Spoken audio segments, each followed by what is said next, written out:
keessumaa edana gaggeeffamuu deemtu. Amma ganama gaggeeffamuu deemtu ta duraatii akka Oromootti qaamni as gubbaa jiru kun hundinuu walitti dhufuu isaaniitiif haa galatooman. Haa galatooman jechuudha. Qaamni beektee waltajjii kana qindeessallee haa galatoomu. Nuti ammaan duraas beektee abroonnotii keenyaa dursaadha. Abroonnotii hottee duudaa dura abroonnotii Oromoodhaa dursaadha. Walooma Oromoodhaa dursaadha. Abroonnotii dura walooma Oromoodhaa dursaadha. Kanaafuu qaama irra dhufee waliin mari'achuu deemu kana ni galatoomfanne. Ammoo qaamni walitti dhufuu deemu kuni xiqqishoo mata duree irraa komii nu qabnu jira jechuudha. Waan isaanii dhaammannu qabna. Waliin nuti isaanii dhaammannu beektee post Abiyyi jechuun I think amma fi kan qabu. Abiyyi booda maaltu ta'uu qabarra Abiyyi duraa maaltu ta'uu qaba. Bu'isa Abiyyi dura maaltu ta'uu qaba. Wani irra wal mari'achuu qabdan qabsoon teenya hoggaa 55 aarsaa malee alaa fi mana beektee dhaloota kitimuu malee nu hiyyoomsuu malee maaliif galma gahuu dadhabdee gaafii tanaaf deebisaa ni qabanii jechuudha. Qaamni irra walitti dhufuu deemu kun hundinuu wani irraa wal mari'achuu qabnu jarana mooraa teenya tana keessa bineensaa jira.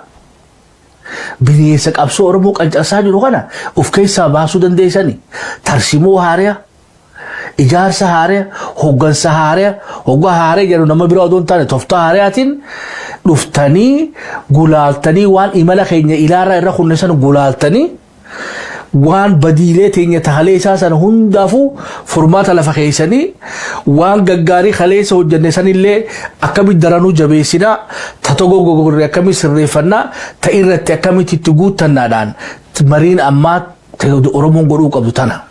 Tak lammaffaa mariin amma godhamuu qabdu tuni beektee marii miidiyaarra bahanii godhanii miti jechuudha. Eega marii tana gaggeeffattanii waan irra kunne gulaaltanii dogoggora keenya beektee tana dogoggorre jennee dogoggora keenya sana achi baaftanii waan toltu hojjennee isaas keessanii beektee harka deemte dhabne addaan baaftanii amma booda Oromoon karaa abshaalaatiin qabsoo isitti xumura godhachuu dandeessi gaafa kana lafa kaayyatti roodmaappii qabsoo Oromoodhaa ijaarsa roodmaappii kana baadhatee deemuu danda'u hoggansa waan beektee roodmaappii kana qabatee qabsoo Oromoo galmaan gahuu danda'u gaafa qopheeffattan waltajjii irratti baatanii ibsanuu kan nu qabdan. Ina guddaan keessan beektee kaan amata 20 wal quban qabdu kaan amata 7 wal quban qabdan kaan beektee egaa caaluun facaatanii namuu bikka adda addaa jirtan jechuudha. Ifiifuu bikka adda addaa jirtan. Duuba bikka arra walitti dhufneedha moo kabara tooppiik Abiyyiidhaan itti fakkaatu yeroo ammaa tana keessatti.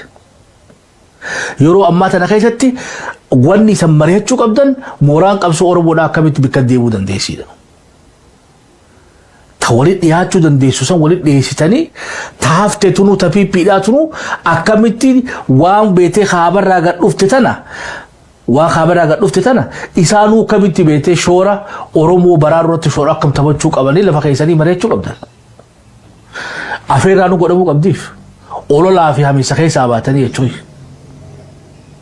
Loojikni naangalle keessa Abiyyiin Oromoodhaaf gaarii hin jennu jechuudha. Abiyyiin Oromoo miidhee woo hadargii ol miidhee feetan. Haile Sillaasee ol. I don't know miiliki gaa wal waqitaa on ta'anii shakkaa jechuudha. Namni haga Abiyyiidha Oromoo miidhee jira hin jiru. Sirnichaan miidhe isaa fi gareen isaatu jechuudha. Haa taatu ammoo gaafiin guddoon beektee waa'ee Abiyyiidhaa yeroo ammaa tana keessatti nama miliyoon tokko barmee Abiyyi loojika dhugaa sifitti himuu danda'u qabna jechuudha. Abiyyiin bututee jira jiran. Sirni amma jiru kuni gaazee fixatee jira. Gaazee fixatee kanarraa fudhachuu si wayyamoo. Moo nama miliyoon tokko beektee ka hidhatee san fiddee masaratti galchitee isaan hojii mootummaa akkamitti ta'uu deemta. Abiyyi firraa kaasuu fi warra kaabaa gurmuu jaaratee dhufee nurra qubachuu deemu firraa kaasuu tokko natti fakkaatu. Jaalannuu jibbinuu yeroo ammaa tana keessatti Abiyyiinis kophaa isaa nama miliyoon tokko kaabaa dhufu firraa dhokuu hin danda'u. Wayyaaneen kophaa isii ilaa Dabra Birhaan dhuftee jirti. Maalayyaa beektee faannoo fi shaabiyaa dabalattee dhiisi. No zero chance Abiyyiin kophaa isattis. nutis kophaa keenyatti zero chaansiidha. Jaalannuu jibbinuu yeroon arraa dirqiinuu odoon feene jechuudha. Odoon feene arra akkuma kaabni waliigale sanitti odoo wal gudeeduu odoo wal ajjeesuu odoo beetee lafarraa wal gubee reefa walillee awwaalcha wal dhookee waan awaamummaa walirratti hojjetan san hundaa'u national interest isaaniif waliigalanii dhufaa jiran. Nutis dhimma Oromootiif Oromummaa fi Oromiyaadhaatiif waliigaluu qabna. Arra hogganaan jaarmeenii Oromoodhaa hayyuun siyaasaa mooraa beetee Amaaraa dheetee arraa Abiyyi hamachuun beekaa siyaasaa sin gootu. Nama siifi Abiyyi bikka takka qaluu jechuudha. Nama siifi Abiyyi bikka takka fannisu achi dheetee hamattu jechuudha. Arra akhiiboo waan fokkuu hedduu deemaa jira jechuudha. Yoo ganda Amaaraa dheetan Oromoo hamataa jiru. Yoo ganda Tigreedhaa dheetan achi dhaqeetti Oromoo hamachuu jiru isaanii. Yoo miidiyaa Oromoodhaa miidiyaa Itoophiyaadhaa bantan Oromoo hamachuu jiru asiis Oromoo. Sogaa ETV fi Faanaa fi Maarree fi Jinniin beektee waraana bilisummaa Oromootiif hala hamata. Oromoo hamata. Asiis wanni beektee Abiyyiidhaaf warra aangoo gubbaa jiru hamatu isa. Boo hamtuu nuti as deemtu kana eenyutu irraa dubbataa jira jechuudha. Ati tunis ifuma na fakkaatti. Fakkiidhaaf waan takka ta dhugaafitti himuu qabnu jira jechuudha. Yoo waraana siyaasa dippiloomaasii Abiyyi irra buutute kana irraatti fudhachuu qabnu dandeenyu qabaanne maal godhuu Faannoo fi Shaabiyaa fi Wayyaan itti hajamnaa miti seennee haa qabannu akka Oromootti. Of dandeenyee sirna irraa ba'uu jiru kana xumuratti haa goonu. Yoo hin dandeenyinoo adeeroo hin dandeekkaa isuma kana dirqiidhaaf qabattee kasnu hunda lafarraa dhabamsiisuu deemu san ifraa dhokko qabda. Wanni biraan jettu yoo fikki jibda malee. Wanni arraa Abiyyi jibbituuf yoo aangoo taate malee natti mul'attu jechuudha. Nothing. Yoo national interest Oromoodhaa taate adeeroo national interest Oromoodhaa wooma lama sarraa fudhachuu dandeenye. Tokko yoo Abiyyi irra wayyaa taate seenii nuu qabadhuuti sirna kana duraa xumuri.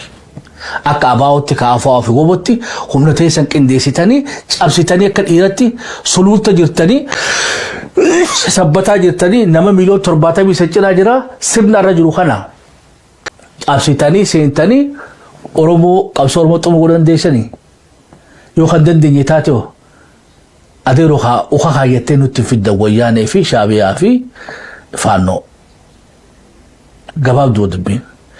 Akka Oromootti injifanne akka Oromootti yoo akka Oromootti hin dandeenye adeeroo isuma amma jiru kanaa nuti gorfattanii akka feetanitti walii galtanii feetan aangoo dhiiftanii fi kaayyoo ta'e inni fudhatee warra kaabaa firaa dhokku gabaabduu dubbillaan.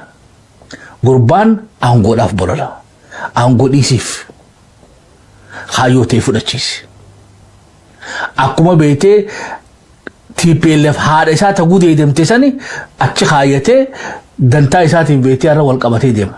Nutis ajjeechaan irra gaggeeffame amma jaan kana ajjeechaan doorsisa hidhaa waan beektee fitnaa fi fatanaa piippiin uummata keenya agarsiifte kanaawu waan gubbarraa dhufaa san jechaafu bulfannee wal qabannee beektee bineensa jenesaa jedhaa kaabarraa dhufu san of baraaruun dirqama taati.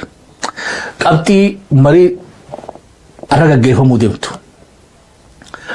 Dhugatti yoo gaarraas akkuma abroonna sanitti beektee ololumaaf walit dhufnee fakkeessuudhaaf ammas beektee Abiyyi qeequudhaaf isa abashaquudhaaf bas siyaasaa wal bishishikii sanii jechuudha teessoon ammaatu horri kunis hora bishishikii akka hin taane jechuudha.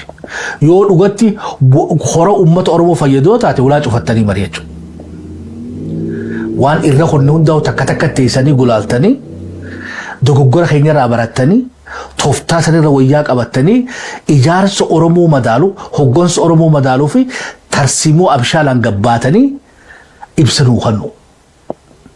Odoon mari'anne daqiiqaa 5 walii hirtanii as gubba dhuftanii daqiiqaa 5 بروفيسور محمد حسن دبتو بروفيسور محمد طاهر دبتو في دكتور سجى راساداتي في خيسموت أسرع قبل بروفيسور سكيل قبي سادا مروني دفوا سات ربي أبيه أمو مراران I don't think so مرارا أسكيس مالي في داري نانجل ليتوي فكيسونيس غاري متخا هذا بالليتو أوفيشالي هو بالنجر أكا بروفيسور مرارا نشرتين أركمنا جال داود إبسال لنا كدار كمنا تنو فيفو تنو سراو قبدي يتوي خجوبو فولولون أبي أرسو دافي بيته أنو خجوبون برباجوا أبي أرسو داف خلاف سيكولا شوفنا مريهنا يروح تيسن فرنا جرجرة تنكمنو بيته وملا ماشين هيدن دنيا غربا هربور كافرتشو هافدن يو هندن دنيا تاتو ويانه في شعبية في فانون أكفرن نهاجون أكاديتشو مالشوغا خرابيتي دندام هندانو موران قبسو أورمو برارو داف فيتو موتوم ماتي فيتو مورميتو تي فيتو بسباسا تي وان أورمو جيسيسا أمتشو درقمتاتي خنا على مو ولدفون كيسان بريدو دا أمو دوهلا شفتني رويو غافي شبو ميديا تيجوي ودوهلا شفتني إجتي تيسانو نتود أغو باني إيغا في تتن غباتني درقم سينا خينيون وخاني تنويو أكد هاتانو نتكن ولي قال أورمو خاني ترويو يجوي جرجر أركا جرا جرجري خطو 2018 على هم بيسه